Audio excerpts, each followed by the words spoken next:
It योग हठ योग के ग्रंथ। सेकंड पार्ट, मत्स्येंद्र नाथ का संबंध निम्न के साथ नहीं है। ऑप्शन ए कुल ज्ञान निर्णय, ऑप्शन बी अकुल वीर तंत्र, ऑप्शन सी कुलार्ण वन तंत्र, ऑप्शन डी इनमें से कोई नहीं। बताए कौन से होंगे?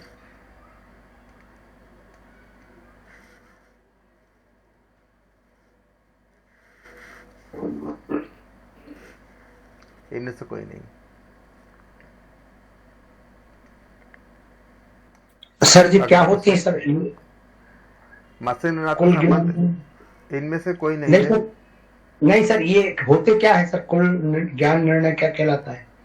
कुल जो होते हैं, जैसे आपका हम बोलते हैं ना कि आपका जो हठयोगी जो होते हैं उनका अलग एक ब्रांच ही है। हठयोगी जैसे आप देखते हैं कि मत्स्य एक नाथ संप्रदाय है ना, तो ये पूरा नाथ संप्रदाय से चलते हैं इसमें जी। अगला क्वेश्चन है, कौन सा युग्म हठयोग से सीधा जुड़ा हुआ है?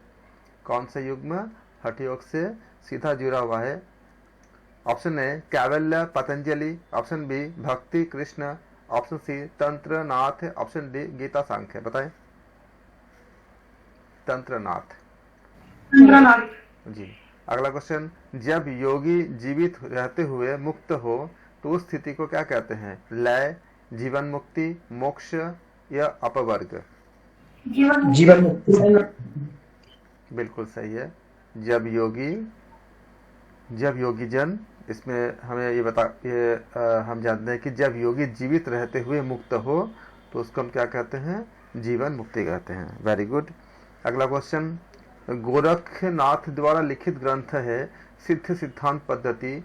ऑप्शन ए, ऑप्शन बी है गोरक्ष शतक, गोरक्ष संहिता, ये सारे? Option D. यस, बिल्कुल सही है, क्योंकि गोरक्षनाथ द्वारा लिखित ग्रंथ क्या है?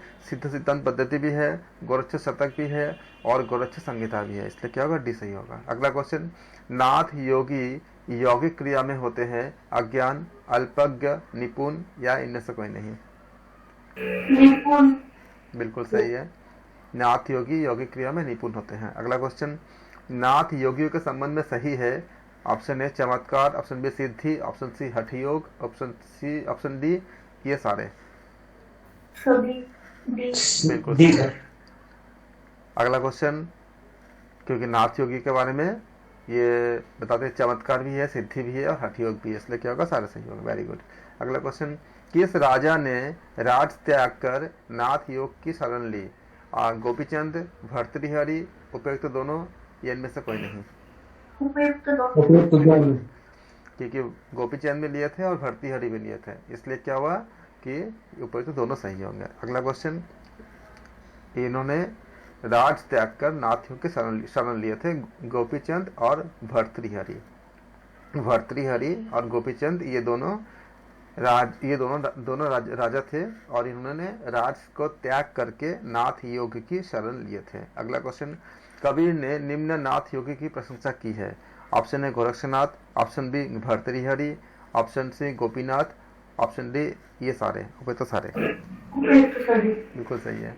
कबीर दास जी ने नाथ योगी की प्रशंसा की है कि गोरक्षनाथ की भी, भर्तृहरि की भी और गोपीनाथ की भी। अगला क्वेश्चन, निम्न में से हाडीपा किस नाथ योगी का नाम था?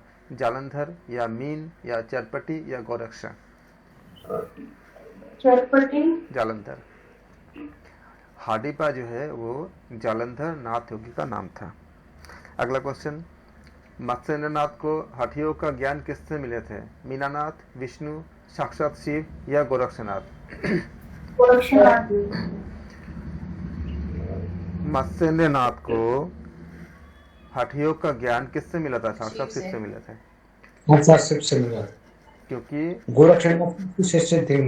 क्योंकि एक मछली को देख करके, मत्स्य मतलब क्या, उनसे नाम एक मछली थे, तो उनसे भगवान शिव ने उनका आकार दिए, मनुष्य का आकार दिए, उनको ज्ञान मिला उनको। अगला क्वेश्चन, जालंधर नाथ को किसने दीक्षा दी थी? गुरु गोरक्षनाथ, साक्षात शिव या मीनानाथ या गोपीनाथ? गोरक्षनाथ। बिल्कुल सही है। जालंधर नाथ को गुरु गोरक्षनाथ ने शिक्षा दी थी। अगला क्वेश्चन, मत्स्येंद्रनाथ एवं चौरंगीनाथ का संबंध था। ऑप्शन ए गुरु शिष्य, ऑप्शन बी भाई, ऑप्शन सी मित्र, ऑप्शन डी पिता पुत्र। बिल्कुल सही है, बिल्कुल सही है। मत्स्येंद्रनाथ और चौरंगीनाथ का संबंध क्या था? गुरु शिष्य था। अगला क्वेश्चन, कौल ज्ञान निर्णय ग्रंथ का संबंध ऑप्शन ए है नाथ योग, ऑप्शन बी है राजयोग, ऑप्शन सी है भक्ति योग, ऑप्शन डी है संन्यास योग। किससे है?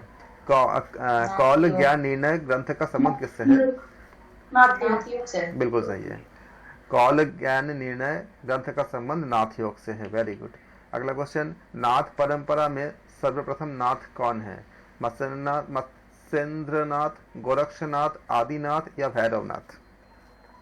आदिनाथ। बिल्कुल सही है, बहुत अच्छे, बहुत ही बढ़िया आप लोग कर रहे, बहुत अच्छे भाई, वेरी गुड जी।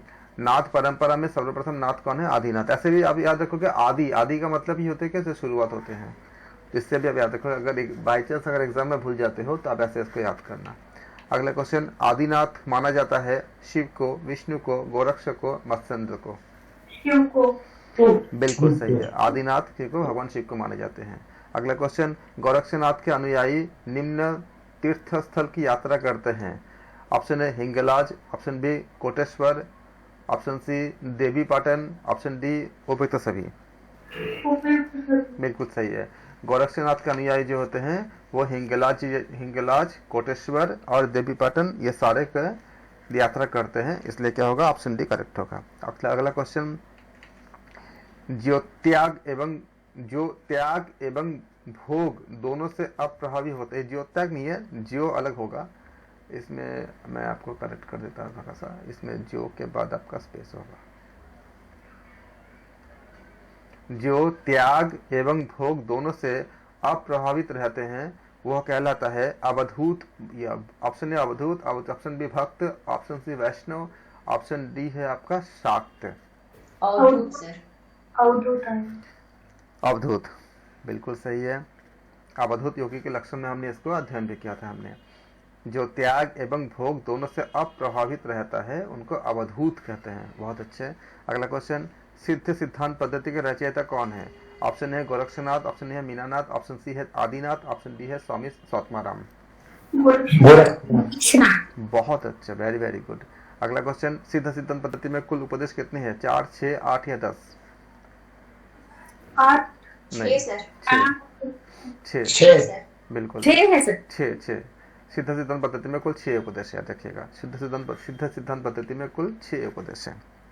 अगला क्वेश्चन, सिद्ध सिद्धांत पद्धति का वर्ण विषय क्या है? पिंडोत्पत्ति, पिंडो विचार, पिंड संविति, उपयुक्त सभी। बिल्कुल सही, बिल्कुल सही, बहुत अच्छे, वेरी वेरी गुड। अगला क्वेश्चन, सिद्ध सिद्धांत पद्धति में निम्न का वर्णन है? पराशक्ति, निजाशक्ति, अपराशक्ति, उपयुक्त सभी। Correct, very good, yes. क्योंकि हम जानते हैं सिद्ध सिद्धांत पद्धति में पराशक्ति भी है, निजाशक्ति भी है और अपराशक्ति भी है, इसलिए उपयुक्त सभी करेक्ट होगा। अगला क्वेश्चन में हमें पूछा गया है कि सिद्ध सिद्धांत पद्धति में हठ योग की परिभाषा निम्न उपदेश से प्राप्त होती है। ऑप्शन ए है 1/69, ऑप्शन बी है 1/79, ऑप्शन सी है 2/69, ऑप्शन डी है 4/79। बताएं। 169 फर्स्ट ए ऑप्शन। बहुत अच्छा, वेरी वेरी गुड, एक्सेलेंट। सिद्ध सिद्धांत पद्धति में हठ योग की परिभाषा प्राप्त होती है इसमें 1/69 ऑप्शन है, 79 नहीं है, 69 है, तो याद रखिएगा। अगला क्वेश्चन, ये इसको याद करके रखिएगा। सिद्ध सिद्धांत पद्धति में हठ योग की परिभाषा 1/69 में मिलती है। सिद्ध सिद्धांत पद्धति में हठ योग की परिभाषा हमें मिलती है 1/69, ऑप्शन ए करेक्ट है। अगला क्वेश्चन, सिद्ध सिद्धांत पद्धति में योग है चतुरंग, षडंग, सप्तांग या अष्टांग? अष्टांग योग है सर। अष्टांग योग सर 6 है ना सर? नहीं, अष्टांग योग बताया गया उसमें। योग अष्टांग है आपका, 6 उपदेश है आपका, लेकिन योग क्या है आपका? अष्टांग है। ये हमने ऊपर देखा ना, 6 उपदेश है, लेकिन योग क्या है? अष्टांग योग है। अगला क्वेश्चन, गोरक्षनाथ ने इंद्रियों को विषय से हटाकर सब लोग बताइए आंसर। गोरक्षनाथ ने इंद्रियों को विषय से हटाकर शांति प्राप्त को बताया है क्या? यम, नियम, प्रत्याहार या धारणा? प्रत्याहार। फिर से देखिए, गोरक्षनाथ ने इंद्रियों को विषय से हटाकर शांति प्राप्ति को क्या बताए हैं? धारणा बताइए। यम। गोरक्षनाथ ने इंद्रियों को विषय से हटाकर शांति प्राप्त करने को क्या बताए हैं? यम बताए हैं। यम है। अगला क्वेश्चन, गोरक्षनाथ ने मन की समस्त वृत्तियों को नियंत्रण करने को क्या बताए हैं? यम, नियम, प्रत्याहार या धारणा? नियम होगा सर। नियम सर। नियम होगा, श्योर है? बिल्कुल श्योर है सर। गोरक्षनाथ ने मन की समस्त वृत्तियों को नियंत्रण करने को क्या बताए हैं? नियम बताए हैं। अगला क्वेश्चन, गोरक्षनाथ के अनुसार चेतना मात्रा की आत्मा में स्थिति है आसन, प्रत्याहार, धारणा या समाधि? गोरक्षनाथ के अनुसार चेतना मात्रा की आत्मा की स्थिति क्या है आपका? डी समाधि। गोरक्षनाथ के अनुसार चेतना मात्र की आत्मा में स्थिति क्या है? आसन, प्रत्याहार, धारणा, आसन। बिल्कुल सही है, आसन। गोरक्षनाथ के अनुसार चेतना मात्र की आत्मा में स्थिति क्या है? आसन है। अगला क्वेश्चन, सिद्ध सिद्धांत पद्धति के अनुसार शरीर में चक्रों की संख्या कितनी है? 6, 7, 9। बिल्कुल सही है। सिद्ध सिद्धांत पद्धति के अनुसार शरीर में चक्रों की संख्या 9 है। Very good. अगला क्वेश्चन, सिद्ध सिद्धांत पद्धति के अनुसार शरीर में आधार की संख्या कितनी है? 8, 10, 14, 16? 16। वेरी 16। बिल्कुल सही है।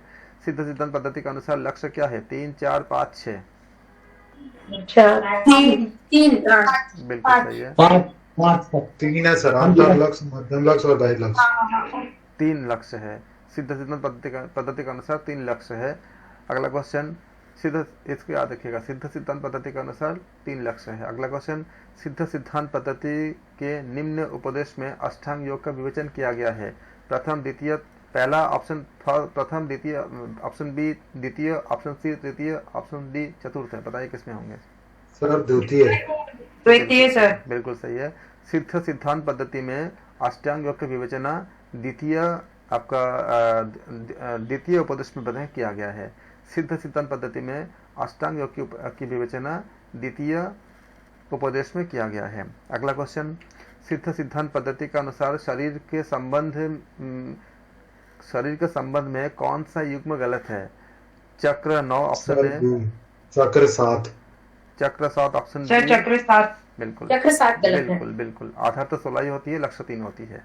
तो क्या होगा आपका? ऑप्शन बी करेक्ट, मतलब करेक्ट, मतलब ये गलत आपका युग्म है। वेरी गुड, बहुत अच्छे। सिद्ध सिद्धांत पद्धति एवं पातंजलि योग सूत्र में यम आदि योगाभ्यासों का क्रम है। ऑप्शन ए भिन्न, ऑप्शन बी समान, ऑप्शन सी अनिर्धारित, ऑप्शन डी अस्वाभाविक? भिन्न है सर। फिर से देखिए, सिद्ध सिद्धांत पद्धति में एवं पातंजलि योग सूत्र में यम आदि योगाभ्यासों का क्रम बोला है, न कि योगाभ्यास के क्रम तो एक ही है, ऑर्डर तो एक ही है। ठीक है सर, हाँ क्लियर। हाँ सर। क्रम पूछा है ना, ये नहीं पूछा है कि क्या क्या उसके अंदर है। अष्टांग योग का क्रम पूछा है ना। अगला क्वेश्चन, पूरा क्वेश्चन पढ़ना जरूर से, ये दिखाता है कि अभी भी आप क्वेश्चन के प्रति जानते सब हो। आप लोगों का अभी तक गलत नहीं हुआ है, लेकिन गलती कहाँ होती है? जब आप क्वेश्चन को पूरा नहीं पढ़ते। 2 गलती जो हुई है क्वेश्चन को ना पढ़ने की वजह से हुई है। पूरा क्वेश्चन पढ़ो, पहले पूरा क्वेश्चन पढ़ो, सारा ऑप्शन को अच्छे से पढ़ो। ये चीज एग्जाम में भी जाती है और वहां भी हम गलती कर लेते हैं, बाद में हमें मिलता है कि अरे थोड़ा सा देख लेते, तो इसलिए आप अच्छे से देख के पढ़ो। सिद्ध सिद्धांत पद्धति में यम को कहा गया है। ऑप्शन ए यम, ऑप्शन बी उपशम, ऑप्शन सी सर्वेंद्रिय जय, ऑप्शन डी उपयुक्त सभी? सर उपयुक्त सभी है। बहुत बढ़िया। सिद्ध सिद्धांत पद्धति में यम को यम भी कहा गया है, उपशम भी कहा गया है, सर्वेंद्रिय जय भी कहा गया है, इसलिए क्या हुआ? उपयुक्त सभी सही है। अगला क्वेश्चन, सिद्ध सिद्धांत पद्धति के अनुसार नियम का अंग है। ऑप्शन ए एकांतवास, ऑप्शन बी निस्संगता, ऑप्शन सी औदासीन्य एवं संतुष्टि, ऑप्शन डी उपयुक्त सभी। बताएं कौन से होंगे? उपयोग सभी। बिल्कुल सर सही है, उपयुक्त सभी। बिल्कुल सही है। सिद्ध सिद्धांत पद्धति के अनुसार नियम का अंग है एकांतवास, निस्संगता और औदासीन्य एवं संतुष्टि, इसलिए क्या हो जाएगा? ऑप्शन डी करेक्ट होगा। अगला क्वेश्चन, सिद्ध सिद्धांत पद्धति के अनुसार आसन में योगी को होना चाहिए, ऑप्शन ए स्वयं संवेद्य, ऑप्शन बी द्वैत विवर्जित, ऑप्शन सी चेतना की संस्थिति, ऑप्शन डी उपयुक्त सभी। बताइए कौन से होंगे? सर उपयुक्त सभी। Very very good. सिद्ध सिद्धांत पद्धति के अनुसार आसन में योगी को होना चाहिए स्वयं संवेद्य और द्वैत विवर्जित और चेतना की संस्थिति, इसलिए क्या होगा? ऑप्शन डी करेक्ट होगा। Very good. अगला क्वेश्चन, सिद्ध सिद्धांत पद्धति में निम्न ध्यानात्मक आसन का निर्देश नहीं मिलता, ऑप्शन ए स्वास्तिकासन, ऑप्शन बी पद्मासन, ऑप्शन सी वज्रासन, ऑप्शन डी सिद्धासन। बताए कौन से? सर वज्रासन सी। वज्रासन।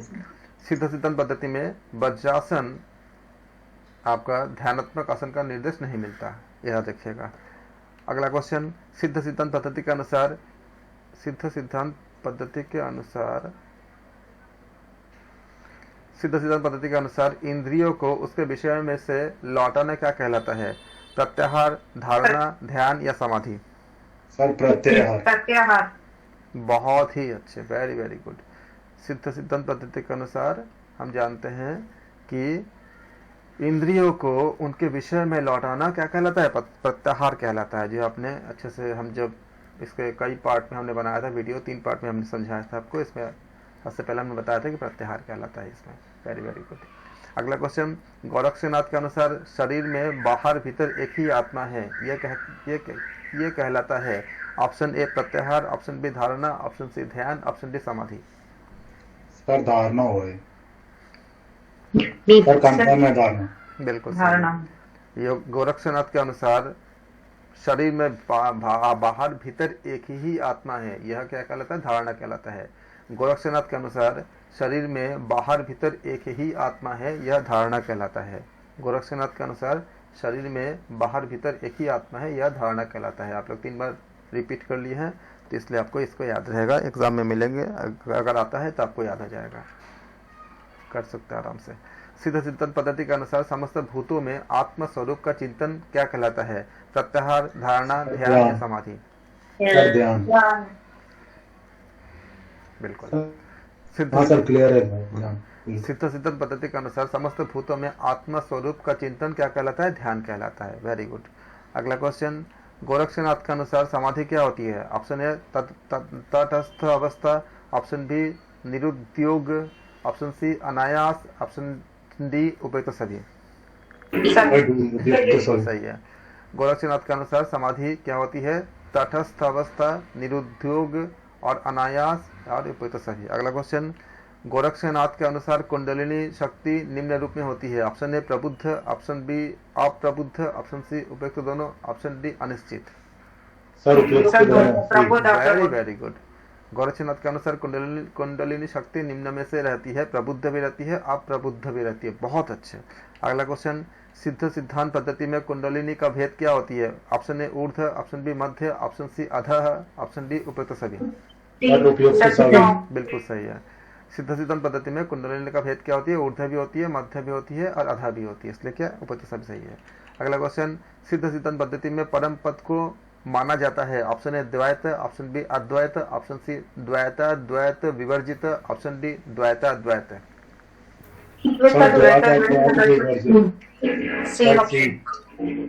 कौन सा सी बोल रहे हैं आप? सी सर। द्वैत विवर्जित, राइट? वर्जित सर, सी। बहुत अच्छा भाई, आप लोग तो गलती किसी का होगा ही नहीं। वेरी वेरी गुड, बहुत अच्छा कर रहे हैं आप लोग। सर वो वर्जित से समझ में आ गया ना कि जब दोनों हो गया तो फिर डी क्यों होगा? हाँ बिल्कुल, बहुत अच्छे से मतलब आप लोग स्मार्ट तरीका भी अपना रहे हो, जिससे आपको करेक्ट एकदम करेक्ट हो रही है सारा चीज़ें। कल भी बहुत आप लोगों ने काफ़ी अच्छा किया था। कल आप लोगों ने इतना अच्छा किया था कि 36 मिनट में आपने 100 क्वेश्चन किए थे, और ये 100 क्वेश्चन के लिए आपको 120 मिनट मिलते हैं, आपका नेट देता है 2 घंटे। और आप लोगों ने 37 मिनट के में आप लोगों ने 100 क्वेश्चन किए थे, और इतना अच्छा किए थे, सब कुछ सही किए थे। वो भी एक नया हठ योग के ग्रंथ से किया था आपने, योग बीज से किया था आपने।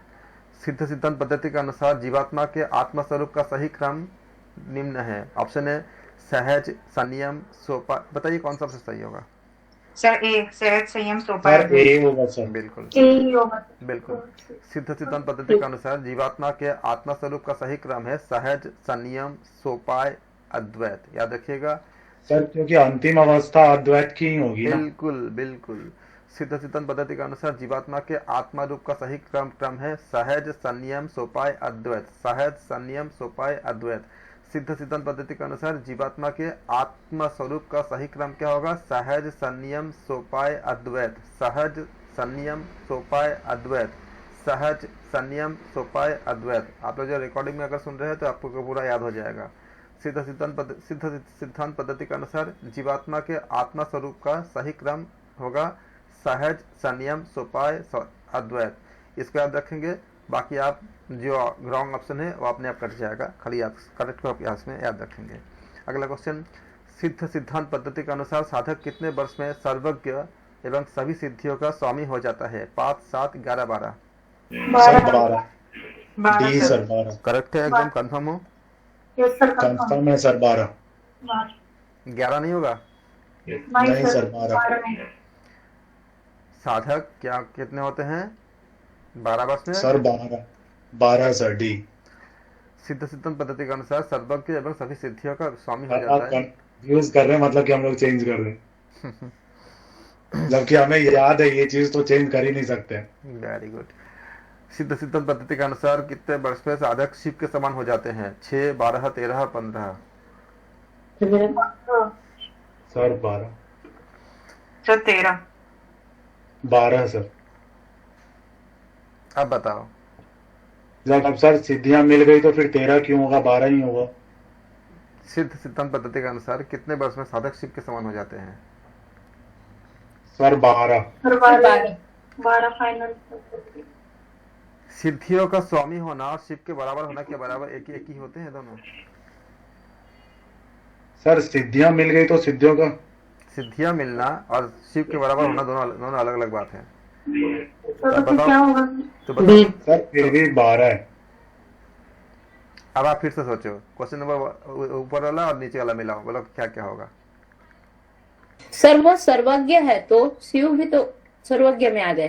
सर सिद्धियों का वो स्वामी हो गया तो फिर 12 वर्ष में ही होगा।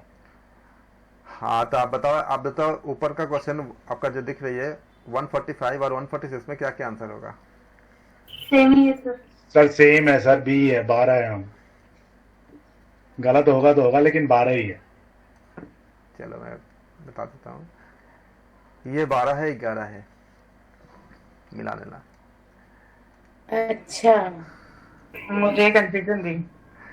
तो मुझे ये तो पता था कि शिव ज्यादा ही होता है, बट एग्जैक्टली 11-12 में कंफ्यूजन हो रही थी। कोई नहीं, आप याद रखना, इसलिए मैंने कुछ बोला नहीं। वैसे अगला क्वेश्चन तो पता चल जाएगा।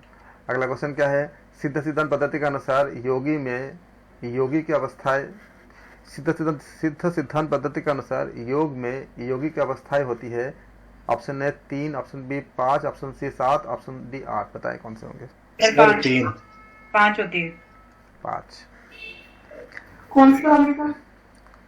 सिद्ध सिद्धांत पद्धति के अनुसार योग में योगी की अवस्थाएं आपका 5 होती है। मैंने वीडियो बना के रखा, उसमें देखिएगा, क्योंकि यहाँ पे एमसीक्यू में जा आधम, मध्यम और उत्तम, एक तो ये पढ़ा था, बट इसमें बाकी आप देखिएगा, मैंने इसमें बता के रखा है। एमसीक्यू में जाऊंगा तो उससे घट भटक जाती है। मुझे देखना है कि कितने एमसीक्यू आप कितने समय में कर रहे हो। सिद्ध सिद्धांत पद्धति का जो हमने पार्ट बनाया है उसका आप देखना, उसमें सब ने बता के रखा है। सर इस दूसरे वाले में उसका आंसर है। किसका? चलो, योगी की अवस्थाएं। सिद्ध सिद्धांत पद्धति के अनुसार योग की अवस्थाएं कितनी होती है? स्थूल एवं सूक्ष्म, 5। सर 5 होते सभी। तुर्यातीत उपेत सभी। बताएं कौन से होंगे? सर सूक्ष्म, कारण, तुर्य और तुर्यातीत। स्थूल, सूक्ष्म, कारण, तुर्य एवं तुर्यातीत। आप एक याद तो रखेंगे। उग्रवाद का आंसर इसमें है सर। हाँ, इससे सारे बता के रखे हैं। जो हमने 3 पार्ट में जो वीडियो बनाए हैं, सारा कुछ इसमें डिस्कस करके रखे हैं। स्थूल याद रखिएगा, सिद्ध सिद्धांत पद्धति के अनुसार योगी की अवस्था क्या होती है? स्थूल एवं सूक्ष्म, कारण एवं तुर्य और तुर्यातीत। स्थूल, सूक्ष्म, कारण, तुर्य, तुर्यातीत। स्थूल, सूक्ष्म, कारण, तुर्य, तुर्यातीत। सिद्ध सिद्धांत पद्धति के अनुसार योगी की अवस्थाएं होती है स्थूल, सूक्ष्म, कारण, तूर्य, तुर्यातीत। अगला क्वेश्चन, अवधूत निम्न अवस्था में हो रहता है, क्या होता है? जागृत, स्वप्न, सुषुप्ति, मुक्त। मुक्त सर। मुक्त सर, डी। बिल्कुल सही। अवधूत निम्न अवस्था में रहता है, जिसमें अवधूत जो होते हैं मुक्त अवस्था में रहते हैं। याद रखिएगा, न तो जागृत नहीं होगा, स्वप्न नहीं होगा, सुषुप्ति नहीं होगा। कभी कभी गलती में आप लोग सुषुप्ति कर सकते हो, लेकिन सुषुप्ति मत करना, मुक्त करना। अवधूत योगी छठा पार्ट है, तो छठा तो सबसे लास्ट है, तो मुक्तावस्था योगी। बिल्कुल सही है। अवधूत होते हैं, अगला क्वेश्चन, अवधूत होते हैं अत्याश्रमी, ऑप्शन ए। ऑप्शन बी है स्वरूप ज्ञानी, ऑप्शन सी है सिद्ध, ऑप्शन डी है उपयुक्त सभी। Very very good. अवधूत अत्याश्रमी भी होते हैं, स्वरूप ज्ञानी भी होते हैं, सिद्ध भी होते हैं, इसलिए क्या होगा? उपयुक्त सभी हो जाएगा। अगला क्वेश्चन, सिद्ध सिद्धांत पद्धति के अनुसार पंचम कार में सम्मिलित है मध्य एवं मुद्रा, ऑप्शन ए। ऑप्शन बी है मीन एवं मांस, ऑप्शन सी है मैथुन, ऑप्शन डी है उपयुक्त सभी। बिल्कुल। सिद्ध सिद्धांत पद्धति के अनुसार पंचम कार में मध्य एवं मुद्रा, मीन एवं मास और मैथुन, ये सब सारा सम्मिलित होते हैं, तो ऑप्शन डी करेक्ट होगा। अगला क्वेश्चन, सिद्ध सिद्धांत पद्धति के किस उपदेश में योगी के लक्षण बताए गए हैं? प्रथम, द्वितीय, चतुर्थ या षष्ठ?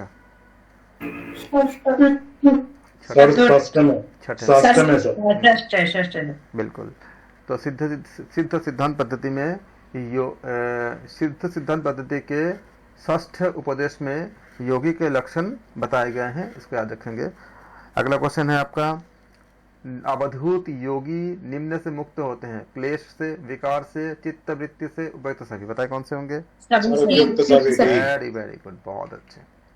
अगला क्वेश्चन, सिद्ध सिद्धांत पद्धति के अनुसार कुंडलिनी जागरण हेतु आवश्यक है, ऑप्शन ए परमेश्वर का, ऑप्शन बी अनुग्रह का, ऑप्शन सी गुरु, ऑप्शन सी है गुरु दीक्षा उपाय, ऑप्शन डी है ये सारे। Very very good. सिद्ध सिद्धांत पद्धति के अनुसार कुंडलिनी जागरण हेतु क्या चाहिए होता है? परमेश्वर का आवश्यक होता है, परमेश्वर का भी, अनुग्रह का भी, गुरु दीक्षा का भी, तो क्या हो जाएगा आपका? उपयुक्त सभी हो जाएगा। Very good. अगला क्वेश्चन, सिद्ध सिद्धांत पद्धति के अनुसार सबसे स्थूल चक्र क्या होती है? ऑप्शन ए मूलाधार, ऑप्शन बी स्वादिष्ठान, ऑप्शन सी मणिपुर, ऑप्शन डी विशुद्धि। मूलाधार सबसे स्थूल बोला ना, स्थूल देखिए ना, स्थूल क्या होती है? मूलाधार होती है ना। तो सिद्ध सिद्धांत पद्धति के अनुसार सबसे स्थूल चक्र क्या होती है? मूलाधार होती है। अगला क्वेश्चन, सिद्ध सिद्धांत पद्धति के अनुसार स्वादिष्ठान चक्र के देवता कौन है? ब्रह्मा, विष्णु, रुद्र, विष्णु। ओके, तो सिद्ध सिद्धांत पद्धति के अनुसार स्वादिष्ठान चक्र के देवता विष्णु होते हैं, करेक्ट आंसर है। Very good. अगला क्वेश्चन, हठयोग प्रदीपिका के अनुसार हठ प्रदीपिका के अनुसार हठयोग आदिनाथ नाम है, ऑप्शन ए है शिव, ऑप्शन बी है गोरक्षनाथ, ऑप्शन सी है चरपटीनाथ, ऑप्शन डी है मीनानाथ। बताए कौन से? शिव। आदिनाथ देखो ना, आदिनाथ बोला सर, आदिनाथ तो शिव को ही बोला जाता है। हाँ एग्जैक्ट। हठ प्रदीपिका के, एकदम आराम से क्वेश्चन पढ़ो, पढ़ के आंसर दो। हठ प्रदीपिका के अनुसार हठयोग आदिनाथ नाम है शिव के। अगला क्वेश्चन, हठयोग सर। हाँ जी सर, चरपटीनाथ मुझे याद आ रहा है, मैंने कहीं याद किया था, शायद वो योगियों के नाम थे ना हठ प्रदीपिका में। ये जो हठ प्रदीपिका में जो योगीज है ना सारे, वो उनमें से एक है जी। हाँ एग्जैक्टली, ठीक है। हठ प्रदीपिका के अनुसार हठयोग के सर्वप्रथम उपदेष्टा कौन है? Option A Gorakshnath, option B है शिव, ऑप्शन सी है पार्वती, ऑप्शन डी है कनफटा योगी। Sir Shiva, A B Shiva. Hathayoga Pradipika के अनुसार हठयोग के सर्वप्रथम उपदेष्टा कौन है? आप बोलेंगे शिव, ख्याल रखिएगा। अगला क्वेश्चन, हठ प्रदीपिका के अनुसार हठयोग परिणत होना चाहिए, ऑप्शन ए राजयोग में, ऑप्शन बी भक्ति योग में, ऑप्शन सी कर्म योग में, ऑप्शन डी ज्ञान योग में। Very very good, excellent. हठ प्रदीपिका के अनुसार हठयोग परिणत होना चाहिए किसमें? राजयोग में। Very good. हठ प्रदीपिका के रचयिता है, ऑप्शन ए घेरंड मुनि, option B Gorakshnath, option C Swami Satmarama, Swami Swatmarama. बिल्कुल सही है। हठ प्रदीपिका के रचयिता कौन है? स्वामी सात्माराम जी। अगला क्वेश्चन, हठ प्रदीपिका के अनुसार स्वामी सात्माराम ने हठयोग निम्न की कृपा से जाने, option A Matsyendranath, option B Gorakshnath, option C उपयुक्त दोनों, ऑप्शन डी इनमें से कोई नहीं। सर उपयुक्त दोनों। उपयुक्त दोनों। Very very good. Hatha Pradipika के अनुसार स्वामी सात्माराम ने हठयोग की कृपा मत्स्येंद्रनाथ और गोरक्षनाथ दोनों से जाने थे, इसलिए आप लोग पूरा ऑप्शन पढ़ोगे। अगर आपने खाली पहला ऑप्शन देखा और आपको पता है कि ये है, तो आप अगर ए में चेक करोगे तो आपका गलत हो जाएगा, या खाली बी देखोगे वो भी सही है तो भी गलत हो जाएगा, इसलिए चारों को पढ़ना है, उसके बाद जाना। एकदम सही है। अगला क्वेश्चन, हठयोग के अनुसार योगी का उद्देश्य क्या होती है? ऑप्शन ए आत्मा उन्नति, ऑप्शन बी जादू, ऑप्शन सी प्रसिद्धि, ऑप्शन डी सम्मोहन। सर आत्मोन्नति। बिल्कुल सही है। हठयोग के अनुसार योगी का उद्देश्य होती है आत्म उन्नति। अगला क्वेश्चन, योग सिद्धि हेतु हठयोग विद्या क्या होना चाहिए? चर्चित, गोपनीय, प्रसिद्ध या अनियंत्रित? गोपनीय। बिल्कुल सही है। सर गोपनीय। बिल्कुल सही है। योग सिद्धि हेतु हठयोग विद्या क्या होना चाहिए? गोपनीय होना चाहिए। आप लोग पढ़े भी हो, आपका जो हठयोग प्रतिपिका में बताया भी क्या है इसमें। अगला क्वेश्चन, स्वामी सात्माराम के अनुसार कुटी के 4 हाथ की परिधि में होना चाहिए। ऑप्शन ए अग्नि, ऑप्शन बी जल, ऑप्शन सी शिला, ऑप्शन डी इनमें से कोई नहीं। सर इनमें से कोई नहीं। अग्नि शिला जल वर्जित कार्य। बिल्कुल बिल्कुल बिल्कुल सही है। अगला क्वेश्चन, हठ प्रतिपिका में कुटी के संदर्भ में प्रयुक्त पद होता है। ऑप्शन ए सुराज्य एवं धार्मिक, ऑप्शन बी सुभिक्ष, ऑप्शन सी निरुपद्रव, ऑप्शन डी उपयुक्त सभी। बताइए कौन से? सर पूरा श्लोक है। बिल्कुल बिल्कुल। सुराज्य धार्मिक देश जो श्लोक है उसी के आधार पे सुराज्य एवं धार्मिक, सुभिक्ष और निरुपद्रव करके है। बिल्कुल बिल्कुल एग्जैक्टली राइट, एकदम बिल्कुल सही है। अगला क्वेश्चन, स्वामी सात्माराम के अनुसार कुटी के आसपास होना चाहिए। ऑप्शन ए मंडप, ऑप्शन बी वेदी, ऑप्शन सी अच्छा कुआ, ऑप्शन डी उपयुक्त सभी। बताए कौन से होंगे? बहुत अच्छा, वेरी गुड। सात्माराम के अनुसार आप जानते हो हठ प्रतिपिका में बताया भी गया है कि आसपास क्या होना चाहिए? मंडप भी होना चाहिए, वेदी भी होना चाहिए और अच्छा कुआ भी होना चाहिए। Very very good. अगला क्वेश्चन, सारे लोग आंसर दीजिए। सात्माराम के अनुसार हठयोग का प्रथम अभ्यास क्या है? षटकर्म, आसन, कुंभक या मुद्रा? सर आसन भी। बिल्कुल सही है, बिल्कुल सही। स्वात्माराम बिल्कुल सही। स्वात्माराम के अनुसार हठयोग का प्रथम अभ्यास क्या है? आपका आसन है। अगला क्वेश्चन, समग्र शोध के आधार पर हठ प्रतिपिका में कुल उपदेश माने जा सकते हैं 4, 5, 6 या 8? 5। सर 5 उपदेश है। बिल्कुल सही है। समग्र शोध के आधार पर हठ प्रतिपिका में कुल कितने हैं? आपका 5 है। 4 मत बोलना, 5 बोलना। अगला क्वेश्चन, हठ प्रतिपिका के प्रथम उपदेश में वर्णन है। ऑप्शन ए मठिका का, ऑप्शन बी आसन का, ऑप्शन सी सिद्ध हठयोगी परंपरा का, ऑप्शन डी ये सारे? सर उपयुक्त सभी। बिल्कुल सही है। हठयोग प्रतिपिका के प्रथम उपदेश में हमें मिलती है मठ का भी, आसन का भी और सिद्ध हठयोगी की परंपरा का भी। तो क्या होगा? डी सही हो जाएगा, ऑप्शन डी सही होगा। अगला क्वेश्चन, हठ प्रतिपिका में कुल आसन है 4, 15, 32 या 84? सर 15। बहुत अच्छा, वेरी वेरी गुड। 32 किसमें? वर्ण संहिता में है, तो इसमें कितना होगा आपका? 15th हो जाएंगे। Very very good. अगला क्वेश्चन, हठ प्रतिपिका के द्वितीय उपदेश में क्या वर्णित है? षटकर्म, प्राणायाम, ऑप्शन ए षटकर्म, ऑप्शन बी प्राणायाम, ऑप्शन सी हठ राज योग संबंध, ऑप्शन डी उपयुक्त सारे। बताइए। उपयुक्त सभी। बिल्कुल। हठ प्रतिपिका के द्वितीय उपदेश में वर्णित है षटकर्म भी है, प्राणायाम भी है और हठ राज योग संबंध भी है, इसलिए क्या होगा? उपयुक्त सभी सही होगा। अगला क्वेश्चन, स्वामी सात्माराम के अनुसार षटकर्म आवश्यक निम्न व्यक्ति के लिए निम्न व्यक्ति के लिए आवश्यक है।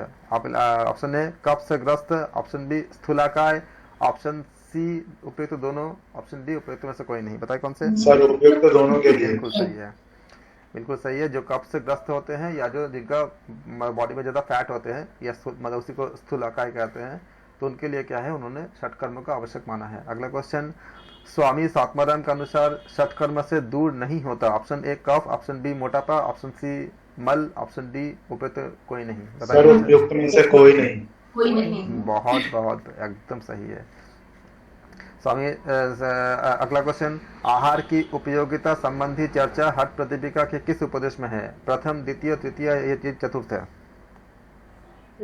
सर आहार और सर प्रथम नहीं द्वितीय है। में है, और द्वितीय द्वितीय में है। ध्यान पहले में वो है ना, आपके आहार प्रयास इसी में जी इसी में जी हाँ बताएं। आहार की उपयोगिता संबंधी चर्चा हठ प्रतिदीपिका के द्वितीय उपदेश में है। आहार की उपयोगिता संबंधी चर्चा हठ प्रतिदीपिका के द्वितीय उपदेश में है। याद कर लेंगे आप लोग। आहार की उपयोगिता हठ प्रतिदीपिका के द्वितीय उपदेश में है। जब आप लोग रिकॉर्डिंग भी सुन रहे होंगे तो 2-3 बार हमने इसको रिपीट कर दिया, आप लोग भी रिपीट सुनेंगे तो इसको याद रहेगा। आहार की उपयोगिता संबंधी चर्चा हठ प्रतिदीपिका के द्वितीय उपदेश में बताया गया है। अगला क्वेश्चन, पथ्य एवं अपथ्य कारक आहार का वर्णन हठ प्रतिदीपिका के निम्न उपदेश में है। किसमें है? प्रथम, सर द्वितीय, द्वितीय में सर, प्रथम द्वितीय प्रथम है द्वितीय सर। में सर, प्रथम। पथ्य प्रथम है सर। प्रथम प्रथम पथ्य और अपथ्य के बारे में क्या बताया गया? तो बताया गया था प्रथम उपदेश में बताया गया है। पढ़ के देखना आप लोग पढ़े हुए हो, रिकॉल करना एक बार। पथ्य और अपथ्य के बारे में आहार का वर्णन जो है वो क्या पथ्य है, क्या क्या क्या नहीं खाना चाहिए, कुल्थ की दाल है और बहुत सी चीज़ें बताई गई है। आप लोग पढ़ना इसमें, तो उसमें मिलेगा आपको। जैसे शाक वगैरह के बारे में बताई गई है, फिर पंच शाक के बारे में बताई गई है कि क्या क्या लेना चाहिए, वो सब चीज़ें बताई गई सारा। अगला अगला क्वेश्चन, आसन की उपयोगिता हठ प्रतिदीपिका के निम्न उपदेश में वर्णित है। प्रथम, द्वितीय, तृतीय या चतुर्थ? प्रथम प्रथम प्रथम है सर। आसन की उपयोगिता हठ प्रतिदीपिका के किस अध्याय सर में? द्वितीय में होगा क्योंकि प्रथम में तो वर्णन किया गया सिर्फ नामों का। आसन की उपयोगिता, इसी जगह ट्विस्टिंग क्वेश्चन बनती है आपका। आसन की उपयोगिता हठ प्रतिदीपिका के द्वितीय उपदेश में वर्णित है। अगला क्वेश्चन, मुद्राओं का आसन की उपयोगिता द्वितीय में वर्णित है। अगला क्वेश्चन, मुद्राओं का वर्णन हठ प्रतिदीपिका के निम्न उपदेश में किया गया है। प्रथम, द्वितीय, तृतीय या चतुर्थ? सर द्वितीय। बिल्कुल सही है। मुद्राओं का वर्णन किसमें किया गया है? आपका तृतीय उपदेश में किया गया है। मुद्राओं का वर्णन हठ प्रतिदीपिका के तृतीय उपदेश में किया गया है। अगला क्वेश्चन, हठ प्रतिदीपिका में मुद्राओं का वर्णन कितनी है? 10, 16, 24, 10 सर 10 है, पर वैसे 11 दिया जाए तो 11। सर 10 है। हाँ, तो इसमें क्या बोलेंगे आप? हठ प्रतिदीपिका में मुद्राओं का वर्णन कितने मुद्रा बताए गए हैं? 10 बताए गए हैं। अगला क्वेश्चन, हठ प्रतिदीपिका के चतुर्थ उपदेश में क्या वर्ण विषय है? समाधि, कुंडलिनी जागरण, नादानुसंधान या उपयुक्त सभी? सर उपयुक्त सभी। बिल्कुल सही है। हठ प्रतिदीपिका के चतुर्थ उपदेश में वर्ण विषय क्या होती है आपका? समाधि भी है और कुंडलिनी जागरण भी है और आपका नादानुसंधान भी है, इसलिए क्या हो जाएगा? उपयुक्त सभी सही होगा। अगला क्वेश्चन, हठ प्रतिदीपिका में निम्न उपदेश में व्याधि तथा व्याधि निवारण का वर्णन है। किस में होगा? सर पंचम में, डी। ऑप्शन ए द्वितीय, ऑप्शन बी तृतीय, ऑप्शन सी चतुर्थ, ऑप्शन डी पंचम। तो हठ सर पंचम, डी। जी हठ प्रतिदीपिका के पंचम उपदेश में व्याधि तथा व्याधि निवारण के बारे में बताया गया है। तो ऑप्शन डी करेक्ट है, बिल्कुल सही है। सर ये डी पंचम कैवल्य दाम वाला ले रहे हैं ना, क्योंकि वैसे तो एडेड नहीं है। तो बस आपको जो ऑप्शन क्वेश्चन दिया गया तो आप समझ लेते हो उसी हाँ सर, क्योंकि ऑप्शन मिल रहा था यहाँ लगाना ही है। हाँ। अगला क्वेश्चन, निम्न योगी ने व्याधि निवारण हेतु यौगिक चिकित्सा का स्वतंत्र उपदेश में वर्णन किया है। ऑप्शन है Swami Satmarama, option B Gorakshnath, option C Gheranda ji, option D Maharishi Patanjali. बताइए कौन से? सर स्वामी स्वात्माराम। बिल्कुल सही है। स्वामी सात्माराम ने व्याधि निवारण हेतु यौगिक चिकित्सा का स्वतंत्र उपदेश में वर्णन किए हैं। याद रखिएगा, स्वामी सात्माराम ने व्याधि निवारण हेतु यौगिक चिकित्सा का स्वतंत्र उपदेश में वर्णन किए हैं। बहुत अच्छा किया आपने आप लोगों ने।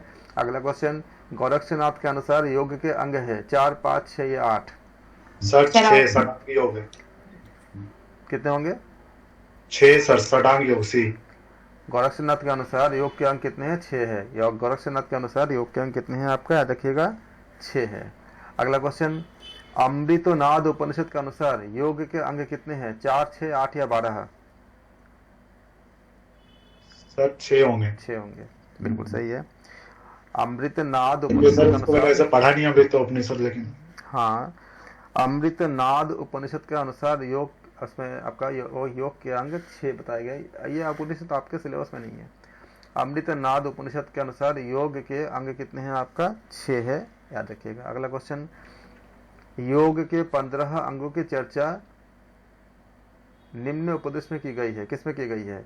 योग राज उपनिषद, शांडिल्य उपनिषद, तेज बिंदु उपनिषद, ध्यान उपनिषद। सर सांडिल्य होगा क्योंकि ध्यान बिंदु में नहीं है, योग राजों में भी नहीं है। शांडिल्य में भी कहाँ है? योग सर तेज सांडिल्य बिंदु। में या तो तेज बिंदु, इनमें से एक होगा तो तेज बिंदु होना चाहिए, क्योंकि सांडिल्य में भी ऐसा कुछ नहीं चलो, दिखा। अगर आप लोगों को नहीं क्लियर है, आप रॉन्ग आंसर एलिमिनेशन से अप्लाई करो, कौन सा आंसर होगा? सर तेज बिंदु पे जाओ। तेजो बिंदु अगर मान लो आपको करेक्ट नहीं पता नहीं है, लेकिन आप क्या टेक्निकल नहीं है तेज तो बिंदु ध्यान पे बिंदु। जाऊंगा। तेज बिंदु सर। तेज बिंदु बिल्कुल सही है, जी सर, तेज बिंदु। बिल्कुल। क्योंकि अगर योग राज ध्यान तो ये तो बिल्कुल नहीं है, क्योंकि पड़ा हुआ है। बिल्कुल सांडिल्य भी थोड़ा सा देखा, उसमें नहीं दिखा था, बिल्कुल बिल्कुल। तो एक ही बचा है। आप लोग जब करोगे, अगर ऐसा ऐसे कुछ क्वेश्चन तो ऐसा आएंगे जिसका बारे में आपको पता है, थोड़ा सा डाउट होंगे या नहीं जानते होंगे, तो ये मेथड हमने जब फर्स्ट पेपर आपको कराया था, फर्स्ट पेपर में जब आपको उन्होंने खासकर जब आप यूनिट 5 कराया था, उसमें हमने बहुत समझाया था, और बाकी में भी समझाया यही आपको, फॉलो करना सर। और उसमें कोडिंग डिकोडिंग में भी समझाया था बहुत ज़्यादा कि रॉन्ग आंसर एलिमिनेशन कैसे करते हैं। तो आपको जो करेक्ट आंसर एक ही बचेगा, कभी कभी 2 बच जाता है, कभी कभी 1 बच जाता है, तो आपको बहुत, अगर आपको नहीं भी जानते तो आइडिया लग जाती है। ऐसा तेज बिंदु उपनिषद क्या है? सही आंसर है। तेज बिंदु उपनिषद में योग के 15 अंगों की चर्चा की गई है, याद रखिएगा। अगला क्वेश्चन। सर जब नहीं पता होगा तो कैसे करेंगे? नहीं पता है और मैंने बताया ना कि देखो, आपको तो ये तो पता है कि योग राज उपनिषद में तो नहीं है, यह पता है आपको ना, ये हमने पढ़ा चुके हैं आपको। ध्यान उपनिषद में भी नहीं है, ये भी पता है आपको। इसमें भी आपका 15 अंगों की चर्चा नहीं है, तो ये भी आपको पता है कि ये रॉन्ग है, इसमें 15 अंग नहीं है। शांडिल्य उपनिषद में भी 15 अंग नहीं है, तो बचा क्या? तेज बिंदु बचा। ये होती है रॉन्ग आंसर एलिमिनेशन। आप जानते हैं कि पहला जो है ये रॉन्ग है, क्योंकि इसमें 15 अंग नहीं है, तो ए कट गया आपका। फिर क्या आपका डी कट गया, क्योंकि ध्यान उपनिषद में भी 15 अंग नहीं है, शांडिल्य में भी नहीं, तो बचा क्या? ऑप्शन सी बचा ना। इसका नाम होती है रॉन्ग आंसर एलिमिनेशन मेथड कहते हैं इसको। इससे हम काफ़ी हद तक जो है पहुंच जाते हैं, अगर हमको कोई चीज़ें नहीं भी आती तो भी पहुंच जाते हैं। इसका बारे में हमने पहले जो लोग क्लास किए होंगे उनको पता होगा, बहुत डिटेल में हमने इसका टेक्निक हमने डिस्कस की है, बहुत ज़्यादा अच्छे से पूरा। अगला क्वेश्चन। योग के 8 अंग माने गए हैं, पतंजलि योग सूत्र, मंड ब्राह्मण उपनिषद, शांडिल्य उपनिषद, या ये सारे? सर ये उपयुक्त सभी। बिल्कुल सही है। योग के 8 अंग माने गए हैं, पतंजलि योग सूत्र में भी है, फिर आपका मंड ब्राह्मण उपनिषद में भी है, और शांडिल्य उपनिषद में भी है। रॉन्ग आंसर एलिमिनेशन मेथड हमने जब रिसर्च का जो हम आपको जो समझा रहे थे, करीब करीब हमने शायद मेरे ख्याल से 22 से 25 क्लास लिए थे रिसर्च के ऊपर। सारा रिकॉर्डेड आपके हाँ पास है, सर, याद है सर। तो वो सारे 1 महीने चल रहा था क्लासेस उसके, तो उसमें हमने बहुत बताया था कि रॉन्ग आंसर का आप कैसे एलिमिनेट करोगे। फर्स्ट पेपर का पूरा आपका सीरीज पूरा बना हुआ है अलग अलग से, आप इसको स्टडी कर सकते हो। अगला क्वेश्चन आपका है, स्वामी सात्माराम के अनुसार हठ योग एवं राजयोग चलते हैं। ऑप्शन ए साथ साथ, ऑप्शन बी अलग अलग, ऑप्शन सी अनिश्चित, ऑप्शन डी अपने अनुसार। बताइए कौन से? सर साथ साथ। बिल्कुल सही है, दोनों साथ साथ चलते हैं। स्वामी सात्माराम के अनुसार हठ योग और राजयोग क्या होती है? साथ साथ चलते हैं। अगला क्वेश्चन। स्वामी सात्माराम के अनुसार आसन से सिद्ध होता है। ऑप्शन ए मनो शारीरिक स्थैर्य, ऑप्शन बी आरोग्य, ऑप्शन सी शरीर में हल्कापन, ऑप्शन डी ये सारे उपयुक्त तो सभी। बताइए कौन से? तो सभी। बिल्कुल सही है। स्वामी सात्माराम के अनुसार आसन से सिद्ध होता है मनो शारीरिक स्थैर्य भी होती है, आरोग्य भी होती है, शरीर में हल्कापन भी होती है। अभी तक आप लोगों ने बहुत अच्छा रिस्पॉन्स दिया, बहुत अच्छा। कल भी आप लोग काफी अच्छा किया, आज भी बहुत अच्छा, हमेशा अच्छा करते हो। बहुत आप लोगों का जो हार्डवर्क है वो एकदम सही तरह से है, और हम जो कोशिश कर रहे हैं, जिस तरह से, जिस मेथड से, जिस टेक्निक से हम आपको लेके जाने की कोशिश कर रहे हैं, वो भी एकदम सही है, क्योंकि आप लोग समय से पहले आंसर खत्म कर रहे हो, बहुत अच्छे से परफॉर्मेंस काफ़ी अच्छे दे रहे हो। स्वामी सात्माराम के अनुसार नादानुसंधान एवं समाधि में क्या है?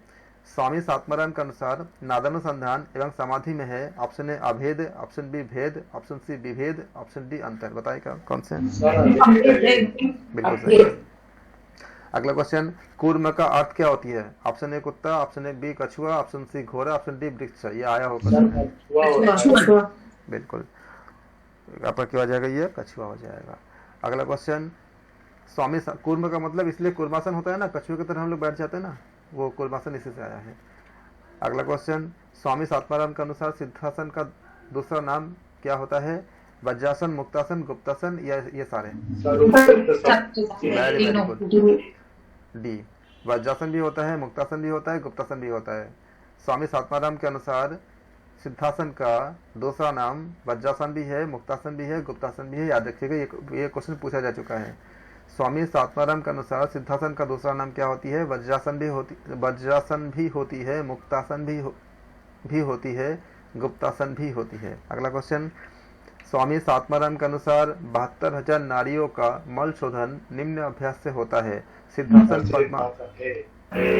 पद्मासन, बिल्कुल सिद्धासन, जी सिद्धासन, पद्मासन, गोमुखासन या वीरासन। तो ऑप्शन क्या हो जाएगा आपका?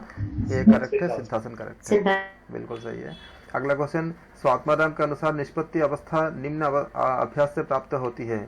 आत्मा का ध्यान, ऑप्शन ए, ऑप्शन बी मर्यादित भोजन, ऑप्शन सी सिद्धासन, ऑप्शन डी उपयुक्त सभी। बताएं कौन से? बिल्कुल सही है। आत्मा का ध्यान भी, मर्यादित भोजन भी, सिद्धासन भी। तो आपका क्या होगा? स्वामी सात्माराम के अनुसार निष्पत्ति अवस्था निम्न अभ्यास से प्राप्त होती है। किससे? आत्मा का ध्यान से भी, मर्यादित भोजन से भी, सिद्धासन से भी। तो ऑप्शन डी करेक्ट है। अगला क्वेश्चन, स्वामी सात्माराम के अनुसार अभ्यास का सही क्रम है। बताइए कौन से होंगे एबीसीडी में?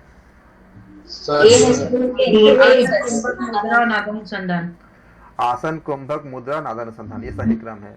तो गलत क्रम को पढ़ने की जरूरत नहीं है, आप सही क्रम को याद करेंगे। स्वामी सात्माराम के अनुसार अभ्यास का सही क्रम है आसन, कुंभक, मुद्रा, नादानुसंधान। आसन, कुंभक, मुद्रा, नादानुसंधान। आसन, कुंभक, मुद्रा, नादानुसंधान। आसन, कुंभक, मुद्रा, नादानुसंधान। आसन, कुंभक, मुद्रा, नादानुसंधान। तो स्वामी सात्माराम के अनुसार अभ्यास का सही क्रम क्या है? आसन, कुंभक, मुद्रा, नादानुसंधान। Very good. यहाँ से सब डायरेक्टली भी देखा जा सकता है। नादानुसंधान सबसे लास्ट है। हाँ, तो नादानुसंधान सबसे लास्ट इसमें। बिल्कुल बिल्कुल एकदम। अगला क्वेश्चन, क्योंकि नादानुसंधान लास्ट में है, इसका क्या होगा? खाली एक ही जगह दिया हुआ है। अगर आपको इतना याद है, इसको अगर कटना चाहते हो तो देखो, आसन से शुरू होगा तो बी तो अपने आप कट गया आपका, तो बाकी बचा आपका ACD बचा है आपका। तो जब ACD बचा तो क्या हो जाएगा? आप क्या करते हो? पहले आसन के बाद ऐसे नॉर्मली भी हम क्या करते हैं? कुंभक लगाते हैं। तो कुंभक कहाँ पे आपका? सेकंड में क्या है? कुंभक थर्ड, कटकटी थर्ड में क्या है आपका? कुंभक आपका आसन को नादानुसंधान और कुंभक दिया है। तो पहले नादानुसंधान होगा कि पहले कुंभक लगाओगे? तो ऑब्वियसली पहले हम क्या करेंगे? कुंभक लगाएंगे। तो आपको ऑप्शन ए करेक्ट है। Very good. अगला क्वेश्चन, स्वामी सात्माराम के अनुसार मिताहार क्या होती है? ऑप्शन ए सुस्निग्ध, ऑप्शन बी मधुर, ऑप्शन सी चतुर्थांश कम, ऑप्शन डी उपयुक्त सभी। बताएं। बिल्कुल सही है। स्वामी सात्माराम के अनुसार मिताहार क्या होती है? सुस्निग्ध, जैसे पूरा श्लोक ही है पूरा। सुस्निग्ध भी होती है, मधुर भी होती है और चतुर्थांश कम भी होती है। अगला क्वेश्चन, स्वामी सात्माराम के अनुसार योग के प्रारंभ में ही निम्न छोड़ देना चाहिए। ऑप्शन ए क्या है आपका? दुर्जन प्रांत, ऑप्शन बी अग्नि सेवन, ऑप्शन सी स्त्री संग, ऑप्शन डी उपयुक्त सभी। बताए कौन से? बिल्कुल सही है। स्वामी सात्माराम के अनुसार योग के प्रारंभ में ही छोड़ देना चाहिए दुर्जन प्रांत भी, अग्नि सेवन भी और स्त्री संग भी। अगला क्वेश्चन, स्वामी सात्माराम के अनुसार योग सिद्धि 1 वर्ष में प्राप्त होती है। ऑप्शन ए ब्रह्मचार्य, ऑप्शन बी मिताहारी एवं त्यागी, ऑप्शन सी योग परायण, ऑप्शन डी उपयुक्त सभी। बताए कौन से होंगे? बिल्कुल सही है। स्वामी सात्माराम के अनुसार योग सिद्धि 1 वर्ष में प्राप्त होती है। किनको? जो ब्रह्मचार्य का पालन करते हो, मिताहारी हो एवं त्यागी हो और योग परायण हो, उनके 1 साल में ही, 1 वर्ष में ही योग की सिद्धि हो जाती है स्वामी सात्माराम जी के अनुसार। अगला क्वेश्चन, सात्माराम के अनुसार योगाभ्यास निम्न को सिद्ध करता है। ऑप्शन ए युवा एवं वृद्ध, ऑप्शन बी अति वृद्ध एवं रोगी, ऑप्शन सी दुर्बल, ऑप्शन डी उपयुक्त सभी। बिल्कुल, क्योंकि उन्होंने श्लोक में बताया है कि कोई भी शुरू कर सकता है, ऐसा कुछ वो नहीं है और सबको लाभ हो सकता है। तो सात्माराम के अनुसार योगाभ्यास को युवा एवं वृद्ध, अति वृद्ध एवं रोगी एवं दुर्बल सबको सिद्ध हो सकता है। अगला क्वेश्चन, राजयोग में सफल होने तक करना चाहिए। ऑप्शन ए आसन, ऑप्शन बी कुंभक, ऑप्शन सी मुद्राएं, ऑप्शन डी उपयुक्त सभी। बताए कौन से होंगे? बिल्कुल सही। राजयोग में सफल होने तक करना चाहिए आसन भी, कुंभक भी, मुद्राएं भी, इसलिए क्या होगा? उपयुक्त सभी सही होगा। अगला क्वेश्चन, प्राणायाम करना निम्न बुद्धि से करना चाहिए। ऑप्शन ए सात्विक, ऑप्शन बी राजसिक, ऑप्शन ए सात्विक, ऑप्शन बी राजसिक, ऑप्शन सी तामसिक, ऑप्शन डी उपयुक्त में से कोई नहीं। बताए कौन से? सात्विक। बिल्कुल। प्राणायाम सात्विक बुद्धि से करना चाहिए, बिल्कुल। ऑप्शन अगला क्वेश्चन, कुंभक करते हुए श्वास भरनी चाहिए, वेग से, ऑप्शन ए, ऑप्शन बी धीमे धीमे, ऑप्शन सी तीव्रता से, ऑप्शन डी जोर जोर से। धीमे धीमे। बिल्कुल सही। अगला क्वेश्चन, स्वामी सात्माराम के अनुसार साधक को प्रतिदिन प्राणायाम करना चाहिए, ऑप्शन ए प्रातः, ऑप्शन बी मध्याह्न, ऑप्शन सी साय तथा अर्धरात्रि, ऑप्शन डी उपयुक्त सभी। बताए कौन से होंगे? बिल्कुल सही है। स्वामी सात्माराम के अनुसार साधक को प्रतिदिन प्राणायाम करना चाहिए, प्रातः भी, मध्याह्न भी, साय तथा अर्धरात्रि भी, इसलिए क्या होगा? ऑप्शन डी करेक्ट होगा। अगला क्वेश्चन, स्वात्माराम के अनुसार कुंभक के प्रथम स्थिति में होती है, अगला ऑप्शन ए है पसीना, ऑप्शन बी कंपन, ऑप्शन बी प्राणोत्थान और ऑप्शन डी है उपयुक्त सभी। बताए कौन से होंगे? पसीना। बिल्कुल सही है। स्वामी सात्माराम के अनुसार कुंभक के प्रथम स्थिति में क्या होती है? पसीना उत्पन्न होती है, ऑप्शन ए करेक्ट है। अगला क्वेश्चन, सात्माराम के अनुसार कुंभक की निम्न स्थिति में कंपन होता है, प्रथम, मध्यम, उत्तम, इनमें से कोई नहीं। बताए कौन से? करेक्ट है। उत्तम से मध्यम। सात्माराम के अनुसार कुंभक की स्थिति में कंपन कब होती है? जब मध्यम होती है, मध्यम स्थिति में आपका कंपन उत्पन्न होती है। अगला क्वेश्चन, सात्माराम के अनुसार कुंभक करते हुए प्राण, सात्माराम के अनुसार कुंभक करते हुए प्राण ब्रह्मरंध्र में निम्न स्थिति में पहुंचता है, प्रथम, मध्यम, उत्तम, इनमें से कोई नहीं। बताए कौन से? बिल्कुल सही है। वो सात्माराम के अनुसार कुंभक करते हुए प्राण ब्रह्मरंध्र में उत्तम स्थिति में पहुंचता है। अगला क्वेश्चन, उचित रीति से प्राणायाम करने से क्या होती है? ऑप्शन ए रोगनाश, ऑप्शन बी रोगोत्पत्ति, ऑप्शन सी आलस्य, ऑप्शन डी दीर्घसूत्रता।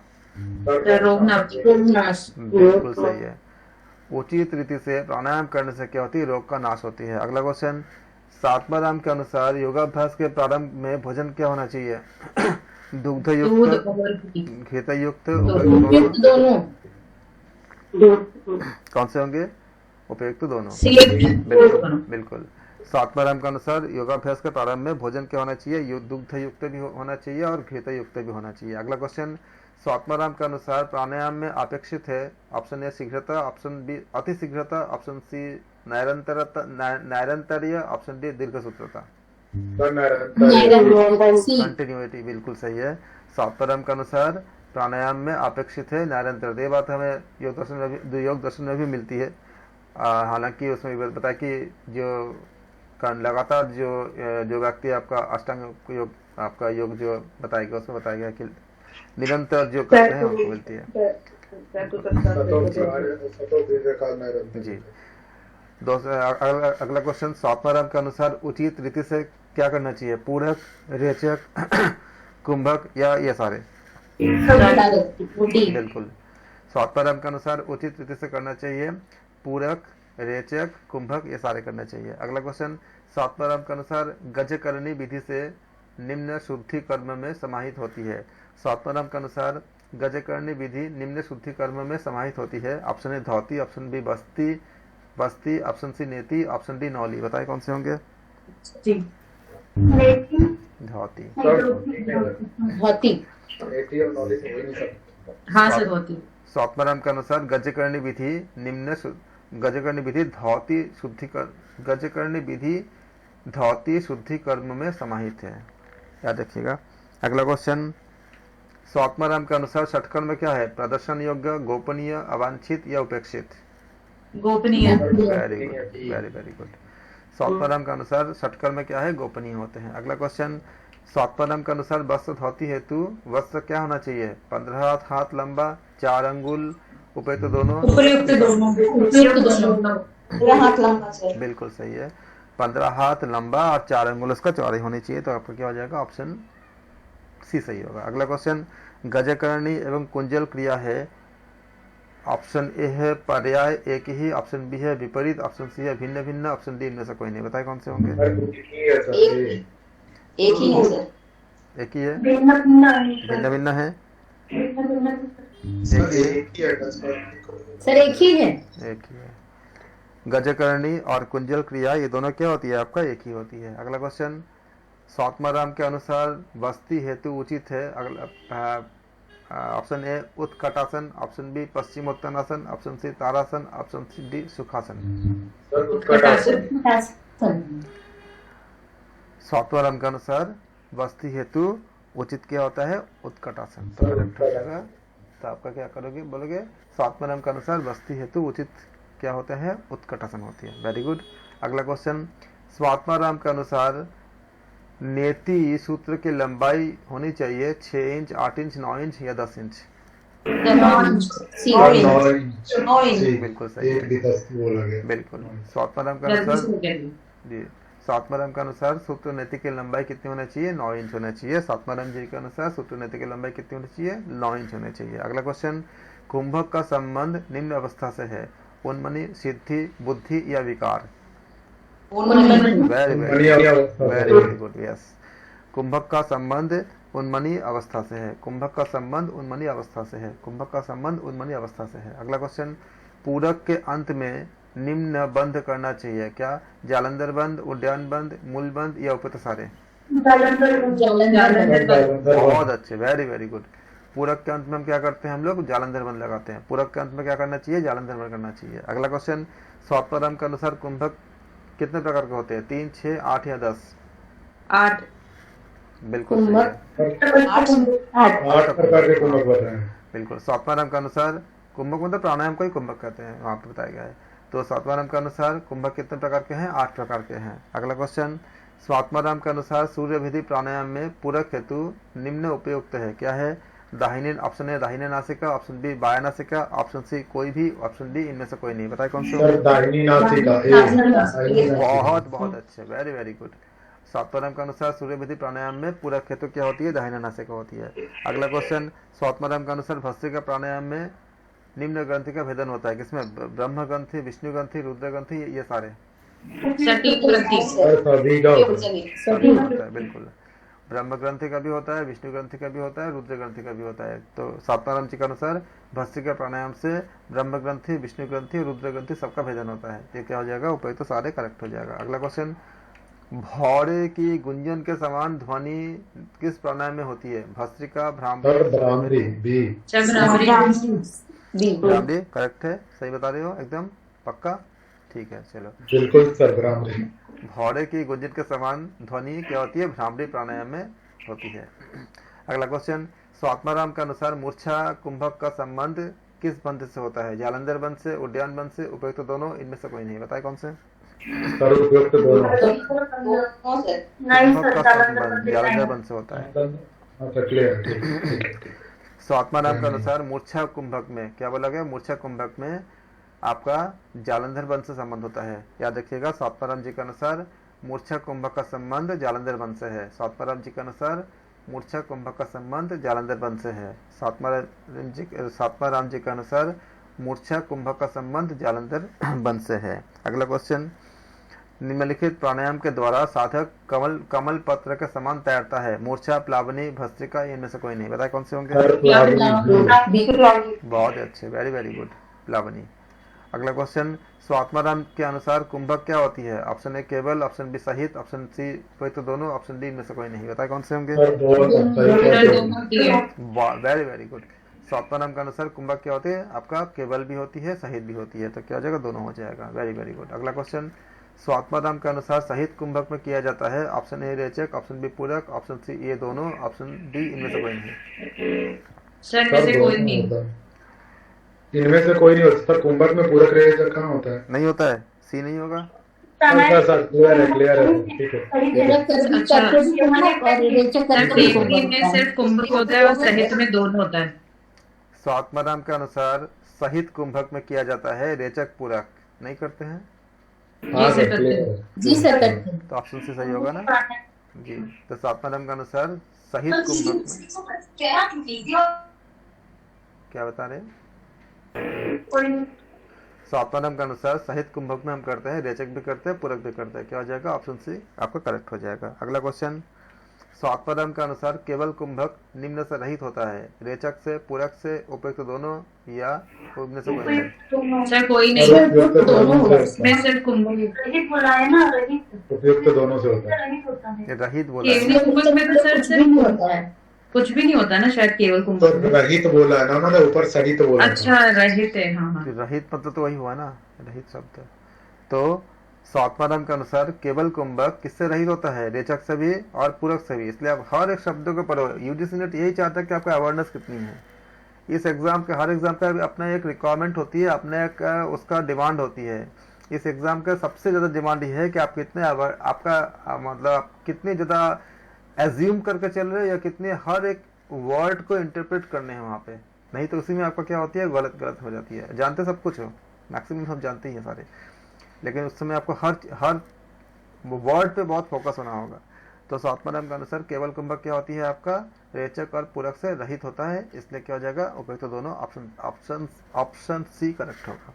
अगला क्वेश्चन, स्वात्माराम के अनुसार केवल कुंभक अंतिम रूप से परिणत हो सकता है राजयोग में, भक्ति योग में, हठ योग में, संन्यास योग में। बताएं कौन से होंगे? राजयोग। Very good. स्वात्माराम के अनुसार केवल कुंभक अंतिम रूप से परिणत हो सकता है राजयोग में। अगला क्वेश्चन, स्वात्माराम के अनुसार कुंभक सिद्धि से चित्त हो जाता है वृत्ति युक्त, आश्रय रहित, आश्रयशील या चंचल। बताएं कौन से होंगे? सर आश्रय रहित भी। आश्रय रहित। बिल्कुल सही है।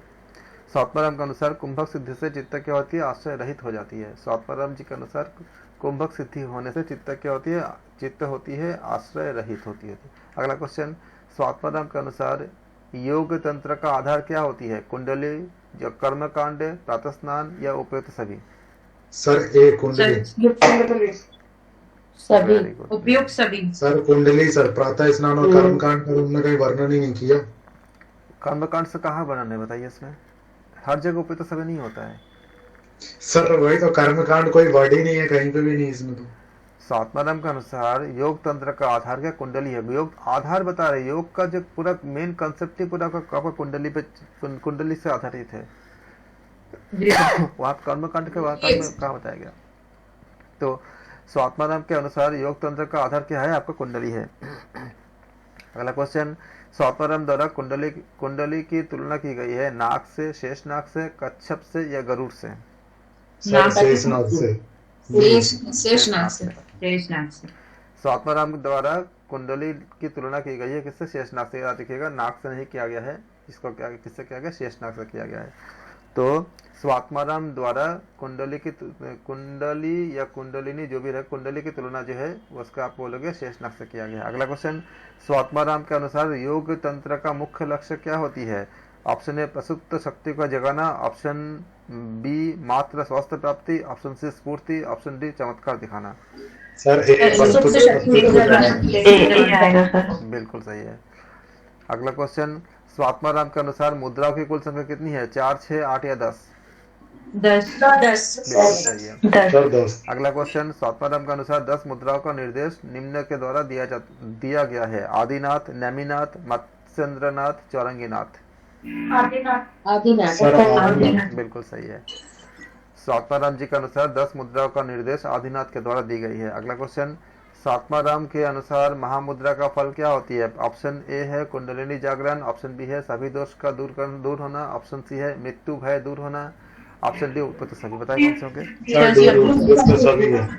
सभी। बिल्कुल सही है।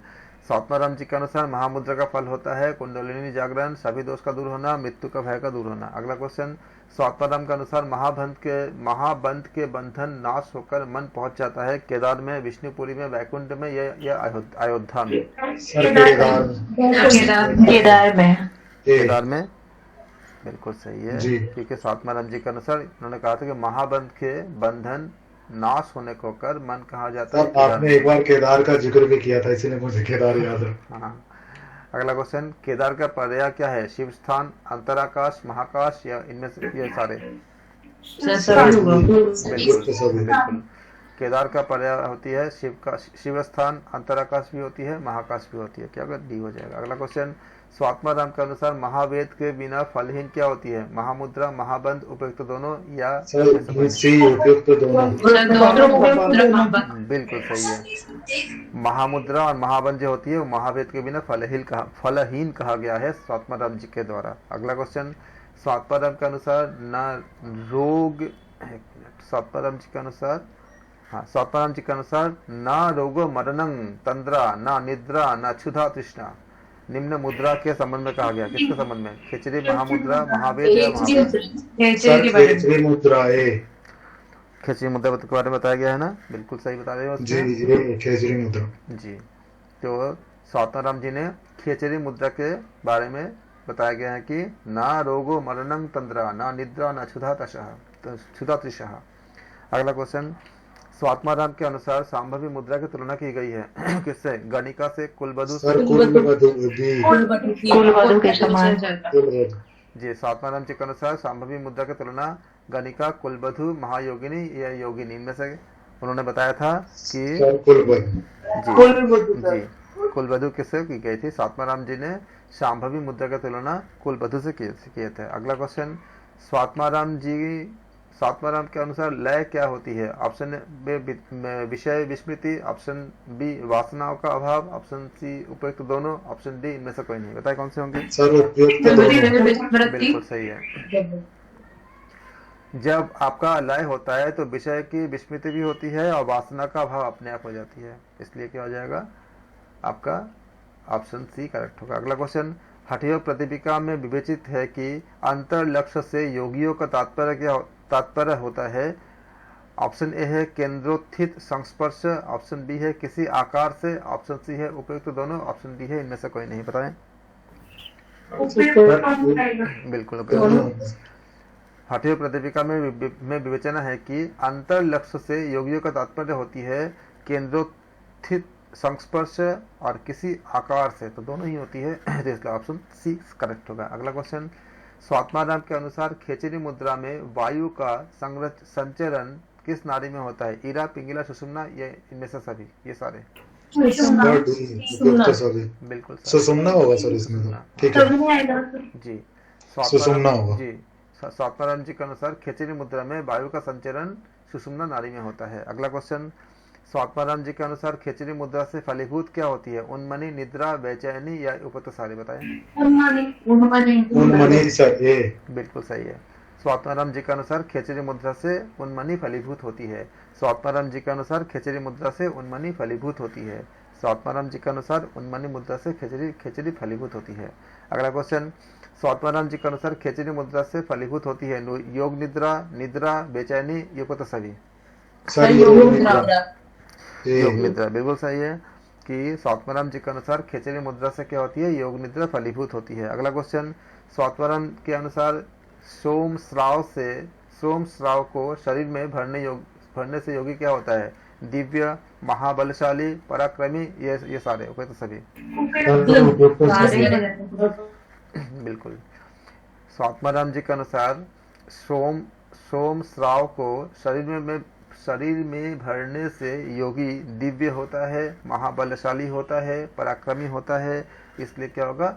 उपयुक्त सभी ऑप्शन करेक्ट होगा। अगला क्वेश्चन, स्वात्माराम के अनुसार साधक को बाहरी विषय का चिंतन ऑप्शन ए करना चाहिए, ऑप्शन बी नहीं करना चाहिए, ऑप्शन सी कभी कभी करना चाहिए, ऑप्शन डी उपयुक्त में से कोई नहीं? नहीं करना चाहिए। ठीक, नहीं करना चाहिए सर बी। बिल्कुल सही है।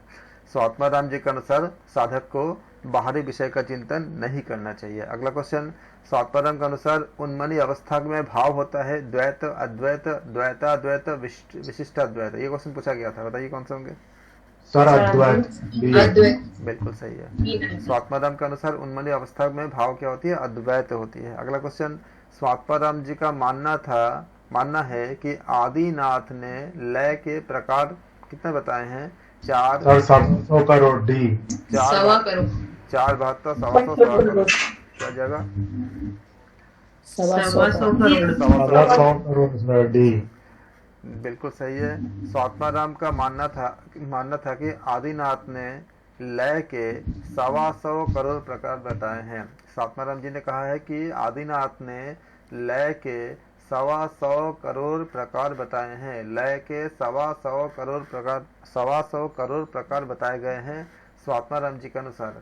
स्वात्माराम जी के अनुसार आदिनाथ ने लय के 125 करोड़ प्रकार बताए गए हैं। स्वात्माराम जी के अनुसार आदिनाथ ने लय के 125 करोड़ प्रकार बताए हैं। ये क्वेश्चन बहुत इंपॉर्टेंट था, हमने रिपीट कर दिया। आप लोग जब रिकॉर्डिंग में सुनोगे तो आप भूलोगे नहीं, याद रहेगा हमेशा। अगला क्वेश्चन, स्वात्माराम के अनुसार लय का तात्पर्य निम्न तत्व में लय से है। Option A Shiva, option B Shakti, option C Vishnu, option D Brahma. बताइए कौन से होंगे? सर ब्राह्मण नहीं, स्वात्माराम जी के अनुसार शिव होगा ना। ठीक है स्वात्माराम सर, जी शिव शक्ति से कंफ्यूज हुआ मैं। कोई नहीं। ठीक है स्वात्माराम जी के अनुसार लय का तात्पर्य शिव तत्व में लय का तात्पर्य क्या होती है? शिव तत्व में लय से है। स्वात्माराम जी के अनुसार लय का तात्पर्य शिव तत्व से लय में है। अगला क्वेश्चन, स्वात्माराम जी के अनुसार नादानुसंधान हेतु आवश्यक क्या है? मुक्तासन, शांभवी मुद्रा, एकाग्रचित्तता या विपत्त समय। बताइए कौन से होंगे? सभी बिल्कुल सही है। स्वात्माराम जी के अनुसार नादानुसंधान के लिए नादानुसंधान हेतु आवश्यक है क्या क्या? मुक्तासन भी है और शांभवी मुद्रा भी है और एकाग्रचित्त भी होता है। अगला क्वेश्चन, स्वात्माराम के अनुसार नादानुसंधान की अवस्थाएं कितनी है? 3, 4, 5 या 6? बिल्कुल। स्वात्माराम जी के अनुसार नादानुसंधान की 4 अवस्थाएं होती है। स्वात्माराम जी के अनुसार नादानुसंधान की 4 अवस्थाएं हैं। अगला क्वेश्चन, स्वात्माराम जी के अनुसार नादानुसंधान की आरंभ अवस्था में किस ग्रंथि का भेदन होता है? बिल्कुल। स्वात्माराम जी के अनुसार नादानुसंधान की आरंभ अवस्था में ब्रह्म ग्रंथि का भेदन होता है। स्वात्माराम जी के अनुसार नादानुसंधान की आरंभ अवस्था में ब्रह्म ग्रंथि का भेदन होता है। अगला क्वेश्चन, स्वात्माराम जी के अनुसार नादानुसंधान की आरंभ अवस्था में योगी होती है क्या होती है? ओजस्वी, दिव्य ग्रंथ युक्त, आरोग्यवान, ये सारे बिल्कुल सही है। स्वात्माराम जी के अनुसार नादानुसंधान की आरंभ अवस्था में योगी ओजस्वी भी होते हैं, दिव्य गंध युक्त होते हैं, आरोग्यवान होते हैं, इसलिए क्या होगा? उपयुक्त तो सभी करेक्ट होगा। अगला क्वेश्चन, स्वात्माराम के अनुसार नादानुसंधान की घटावस्था में निम्न बिल्कुल। तो स्वात्माराम जी के अनुसार नादानुसंधान की घटावस्था में विष्णु ग्रंथि का भेदन होता है। स्वात्माराम जी के अनुसार नादानुसंधान की घटावस्था में विष्णु ग्रंथि का भेदन होता है। Very very good. अगला क्वेश्चन, स्वात्माराम जी के अनुसार अनाहत ध्वनि की संवेदना नादानुसंधान की किस अवस्था में होती है? बताएं। परिचय अवस्था। सर अनाहत नाद से घटावस्था है, परिचय निष्पत्ति में तो बिल्कुल मध्यम शून्य हो जाता है, घटावस्था। स्वात्माराम के अनुसार अनाहत नाद की संवेदना नादानुसंधान की घटावस्था में होती है। स्वात्माराम जी के अनुसार अनाहत ध्वनि की संवेदना नादानुसंधान की घटावस्था में होती है। स्वात्माराम जी के अनुसार अनाहत ध्वनि की संवेदना नादानुसंधान की घटावस्था में होती है। अगला क्वेश्चन, स्वात्माराम जी के अनुसार नादानुसंधान की निष्पत्ति अवस्था में किस ग्रंथि का भेदन होता है? बिल्कुल सही है।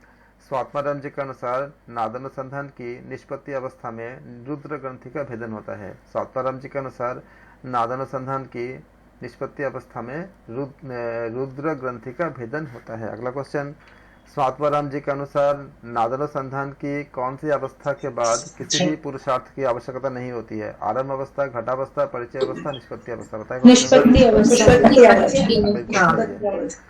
स्वात्माराम जी के अनुसार नादानुसंधान की निष्पत्ति अवस्था के पश्चात निष्पत्ति अवस्था के पश्चात या अवस्था के बाद किसी भी पुरुषार्थ की आवश्यकता शेष नहीं रहती। अगला क्वेश्चन, स्वात्माराम जी के अनुसार हठ एवं लय की सभी प्रक्रियाएं निम्न के लिए है। हठ योग, क्रिया योग, राजयोग या जप योग। ओके, स्वात्माराम जी ने क्या कहते हैं कि स्वात्माराम जी के अनुसार हठ एवं लय की सभी प्रक्रियाएं किसके लिए है? राजयोग के लिए है। बहुत बहुत अच्छा, वेरी वेरी गुड। अगला क्वेश्चन, आप लोग मुझे भी बहुत इंस्पायर कर देते हो, वेरी वेरी गुड। स्वात्माराम के अनुसार उन्मनी नामक कल्पलता हेतु आवश्यक है चित्त रूपी बीज, ऑप्शन ए, ऑप्शन बी हठ रूपी भूमि, ऑप्शन सी है वैराग्य रूपी जल, ऑप्शन डी है उपयुक्त सखी। बताए कौन से होंगे? स्वात्माराम जी के अनुसार उन्मनी नामक कल्पलता हेतु चित्त रूपी बीज भी आवश्यक है, हठ रूपी भूमि भी आवश्यक है, वैराग्य रूपी जल भी आवश्यक है। आप लोग कितना अच्छा करते हो ना, किसके मतलब हम बहुत खुद इंस्पायर हो जाते हैं, कितना अच्छा आप लोग परफॉर्मेंस करते हो।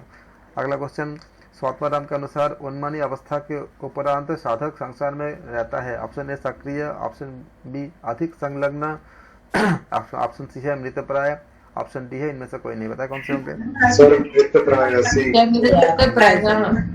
स्वात्माराम के अनुसार बिल्कुल सही है। स्वात्माराम के अनुसार उन्मनी अवस्था के उपरांत साधक संसार में क्या रहता है? मृतप्राय रहता है। अगला क्वेश्चन, हठ रत्नावली के रचयिता का नाम क्या है? श्रीनिवास भट्ट। बिल्कुल सही है। हठ रत्नावली के रचयिता का नाम क्या है? श्रीनिवास भट्ट। अगला क्वेश्चन, श्रीनिवास भट्ट ने राजयोग हेतु किसका अनुकरण किया? बताइए। श्रीनिवास भट्ट ने राजयोग हेतु किसका अनुकरण किया? सर स्वात्माराम जी का। स्वात्माराम जी। स्वात्माराम जी का या पतंजलि का? सर स्वात्माराम जी। स्वात्माराम जी का। पतंजलि का नहीं किया? नहीं सर, स्वात्माराम जी का। योगी है ना ये।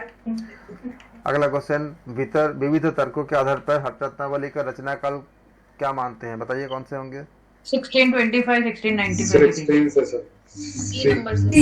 बिल्कुल सही है। विविध तर्कों के आधार पर हठ रत्नावली का रचना काल मानते हैं 1625 से 1695 के बीच में। याद रखिएगा, विविध तर्कों के आधार पर हठ रत्नावली का रचना काल माना जा सकता है 1625 से 1695 के बीच में। अगला क्वेश्चन, सही युग में बताइए। कविंद्राचार्य योग भाग, बताइए कौन सा होंगे? हाँ, सही युग में नहीं है, सॉरी, हाँ सही युग में नहीं है, कौन सा बताइए? B number sir. बिल्कुल सही है, क्योंकि कविंद्राचार्य का योग आपका योग भास्कर से संबंधित है, नित्यानंद का आपका रस रत्नाकर से संबंधित है, भोगेश्वर का आपका योग रत्न प्रतिपिका के साथ भी इनका संबंध है। अगला क्वेश्चन है, हठ रत्नावली के अनुसार संकेत क्या होती है? नाभि में ध्यान, भ्रूमध्य दृष्टिपात, या अनाहत ध्यान, या उपयुक्त सभी? भ्रूमध्य ध्यान। हठ रत्नावली के अनुसार संकेत क्या होती है? भ्रूमध्य ध्यान, भ्रूमध्य दृष्टिपात होती है, सिर्फ ध्यान में नहीं होती, भ्रूमध्य दृष्टिपात होती है हठ रत्नावली के अनुसार। हठ रत्नावली के अनुसार संकेत है भ्रूमध्य दृष्टिपात। हठ रत्नावली के अनुसार संकेत है भ्रूमध्य दृष्टिपात। हठ रत्नावली के अनुसार संकेत है भ्रूमध्य दृष्टिपात। अगला क्वेश्चन, हठ रत्नावली में निम्न शुद्धिकाओं को गजकर्णी चक्री दोनों भी है जी। हठ रत्नावली में गजकर्णी और चक्री शुद्धि क्रियाओं को भी शुद्धि हेतु आवश्यक माना गया है। हठ रत्नावली में याद रखिएगा, शुद्धि क्रियाओं में जो ये बताया गया है कि गजकर्णी और चक्री ये शुद्धि क्रियाओं को भी शुद्धि हेतु आवश्यक माना गया है, इसलिए ऑप्शन सी करेक्ट होंगे। अगला क्वेश्चन, हठ रत्नावली में वर्णन होता है षटकर्म का, सप्तकर्म का, अष्टकर्म है। बिल्कुल। हठ रत्नावली में हमें अष्टकर्म के बारे में वर्णन प्राप्त होते हैं। हठ रत्नावली में हमें अष्टकर्म के बारे में वर्णन प्राप्त होते हैं। जब हमने इसका आप लोगों को जब समझा करा रहा था, टू द पॉइंट में जब लिखवा रहा था, ये सब चीजें लिखवाया था कि एग्जैक्टली कि क्या क्या वर्णन होता है। देखो एमसीक्यूज में क्या होती है, ये सब चीजें होती है ना, एग्जैक्टली जो डेटा होती है, ये सब कितना अच्छे से कर पा रहे हो। अरे कहाँ ही सिर्फ ऐसा है जहाँ क्वेश्चन है बी पता है। 8 प्रकार के शुद्धि कर्म को निम्न ग्रंथ में बताया गया है, तो क्या हो जाएगा? बिल्कुल, 8 प्रकार के शुद्धि कर्म को निम्न ग्रंथ में बताया गया, किसमें? हठ रत्नावली में। इसीलिए इसी के अकॉर्डिंग हमने जो बनाया था सर आपको, कि स्ट्रैटेजी हमने ऐसा बनाया था कि उसको करने के बाद आप लोगों को एमसीक्यू में पूरा निकाल लोगे, कोई रुकेगा नहीं। आप देखो आप लोग निकाल पा रहे हो ना, कितने टू द पॉइंट खाली इन्फॉर्मेशन दिया था, खाली जितना जरूरत है आपको करने के लिए, कितने ज्यादा ये आपका फायदेमंद हुआ, कितना लाभप्रद हुआ ये। अगला क्वेश्चन, चक्री कर्म का संबंध शरीर के किस अंग से है? फेफड़ा, गुदा, गुदा। बिल्कुल सही है। चक्री कर्म का संबंध शरीर के गुदा मार्ग से संबंधित है। अगला क्वेश्चन, चक्री कर्म निम्न किस रोग में लाभकारी है? बवासीर, गुल्म, उदर रोग? बिल्कुल सही है। चक्री कर्म का रोग का लाभकारी कहाँ पर है? बवासीर में भी है, गुल्म में भी है, उदर रोग में भी है। क्या हो जाएगा? डी सही हो जाएगा। अगला क्वेश्चन, उदर पेशी को दाहिने बाएं तीव्रता से घुमाने को हठ रत्नावली में क्या बताया गया है? अंतर सी वाम दक्षिण वाम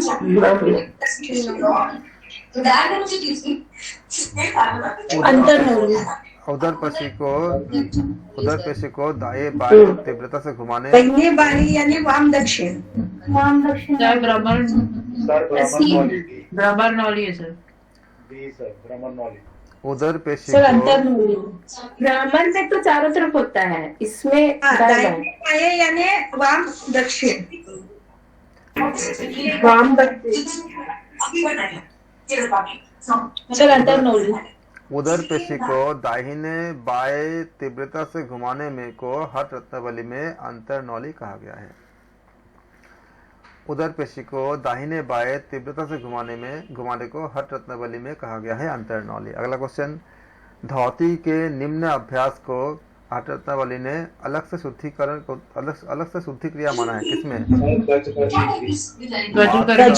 वात्सा गजकरणी वहिस्सा दंड धौती। क्या हो जाएगा आपका? गजकरणी। बिल्कुल सही है।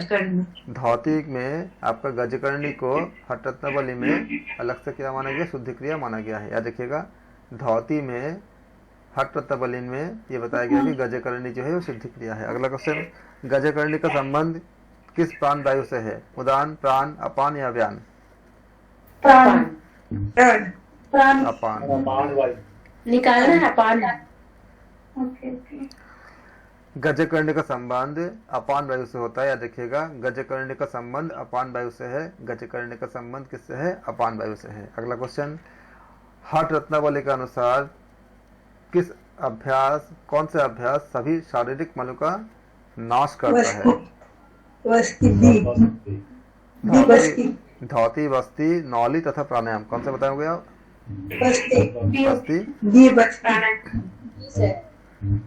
हठ रत्नावली के अनुसार कौन से अभ्यास सारे शारीरिक मल का नाश करता है? धौती, बस्ती, नौली, प्राणायाम। बताइए कौन सा?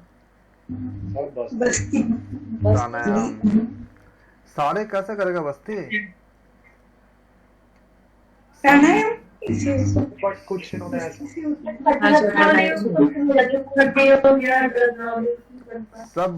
ये बोला सारे शारीरिक मलों को कैसे नाश करेगा बस्ती अकेला? अगर ऐसा होता तो जो लोग खाली बस्ती करते उनका सब मल नाश हो जाता है ना, प्राणायाम से होती है ना। अगला क्वेश्चन क्या है? श्रीनिवास भट्ट के अनुसार कुंभक कितनी है? 4, 6, 8 या 10? 8 है सर। 8 है। बिल्कुल सही है। 9 बताइए तो 8 है। बिल्कुल सही है। तो श्रीनिवास भट्ट के अनुसार कुंभक है 8। या देखिएगा, हठ रत्नावली के अनुसार प्राणायाम के अभ्यास से सभी शारीरिक मल का नाश होता है। इसको याद करेंगे। और फिर श्रीनिवास भट्ट के अनुसार कुंभक कितनी है? आपका 8 होती है। इसका आप याद रखेंगे। सर सेम ही है ना इसका, उसके हठ पर दीपिका के श्रीनिवास भट्ट।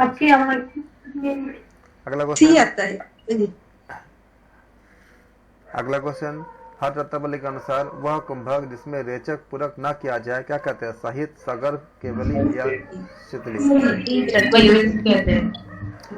केवली कहते हैं इसको।